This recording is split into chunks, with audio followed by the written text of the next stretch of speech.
10, că tot mă lasă rece și tot atâția sunt dispuși prostia să-i înnece. I-aș sfătui să alerge pe undeva să nu mă sece, că se cer de plege. A sfătui să nu mă încerce. Cine înțelege că pe piesa asta nu se petrece. Din 2015 aș fi fericit dacă ar fi 10. Restul să plece, să disece muzica prin 10. Prostia omenească, firma făcută să îi lege. Eu nu sunt rege, nici n-aș vrea să fiu conducător, un simplu ascultător pe înțelesul tuturor. Să mor dacă mai las pe vreunul, pe toți vă dobor. Din 2015 doar 10 sunt pe pula lor. Nu fac decor cu piste ca o labă de tenor, nici cu Dior prin ascensor, ci doar cu oameni din popor. Iar când mă desfășor, vă asigur încă beau cu spor. Din 2015 sticle, sigur 10 le ador.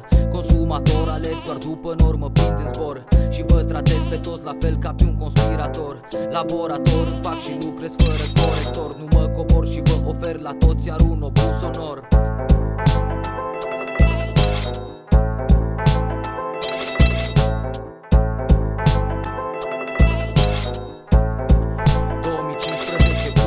Chestii de spus pe strofa 2. Vă joc din 2 în 2 pe cei care-s la minte goi.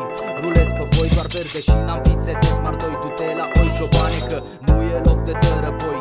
Din 2015 voi 10 se pretind pe val noi. N-ai coi să faci ceva mai bun și atunci facem cu noi. Vă dați eroi, dar n-aveți platoșe, poate cimpoi. 2015 dați-vă înapoi sau cal pe voi. Hei boi, ascultă asta, restul sunt toate precare. Orice încercare de acaparare e o eroare. Sunteți fecale, îndoctrinate, chiar nu mi se pare. Din 2015 doar 10 își pun întrebare.